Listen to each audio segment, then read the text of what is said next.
I want to be royalty. I want to have power. So I'm learning about all of the monarchs in England, throughout history. It's the conquerors and the ones that inherited all of their wealth and glory. I guess I plan to do both. King Edward VIII of the House of Windsor. Edward VIII was the son of George V and Mary.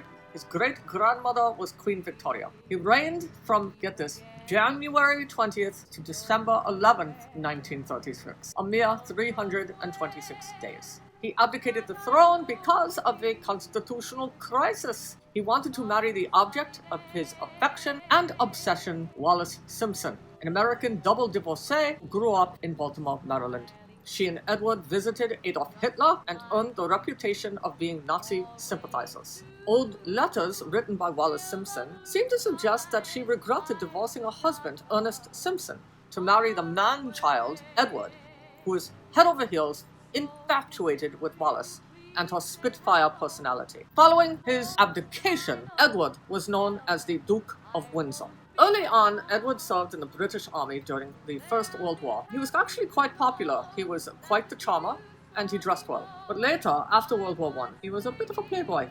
People were starting to suspect that perhaps he wasn't really taking the whole royalty thing seriously.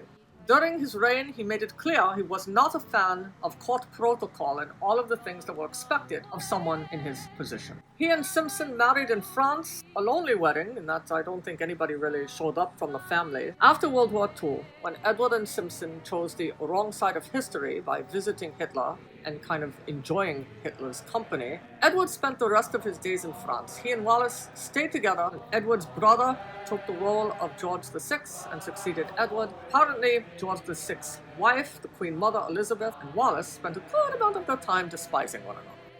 King George VI, the son of George V and his wife Mary. George VI was catapulted onto the throne after his older brother Edward VIII abdicated to choose the woman he loved, Wallis Simpson, over ruling a country. I don't get that. But anyway, George VI's original name was Albert or Bertie. He took the name George for continuity in the monarchy. He ruled during World War II and was filmed proudly waving with his family from a balcony at the end of the war to celebrate the victory of the Allies, Great Britain, the US, France, and the Soviet Union, over the Axis powers, Germany, Italy, and Japan. During the reign of George VI, the British Empire developed into the Commonwealth of Nations.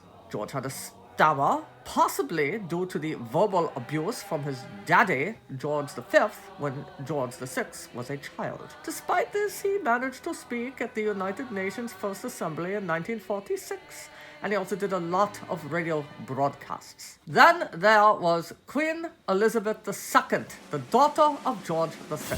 She was the longest reigning monarch in the history of England, as well as the most traveled, speaking fluent French and doing a lot of charity work. During World War II, she did a radio broadcast just like her daddy. She did this to the nation only at the age of 14. Later, she trained as a mechanic and an expert driver.